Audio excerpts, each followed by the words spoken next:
ఇంతకుముందు వీడియోలో మంచి హ్యాండ్ డిజైన్స్ పెట్టినా చూడండి. మీరు ట్రై చేయకపోతే ట్రై చేయండి.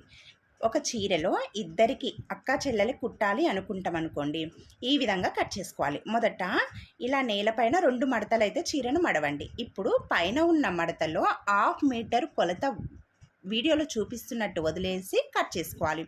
ఇప్పుడు ఈ చిన్న పార్ట్ చెల్లెలికి, పెద్ద పార్ట్ అక్కకి సరిపోతుంది. అయితే అక్క కోసం అయితే పొడవు మొత్తం పెట్టాలి కదా మరి.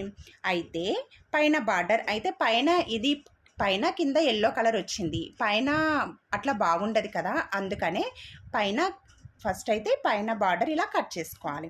కట్ చేసుకొని ఆ బార్డర్ని తెచ్చి కింది సైడు పెట్టుకోవాలి.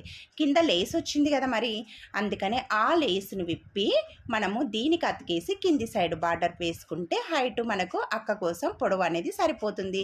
చెల్లెలకైతే మనం పైన బార్డర్ కట్ చేసింది సరిపోతుంది. నచ్చితే లైక్ చేయండి, ప్లీజ్ సబ్స్క్రైబ్.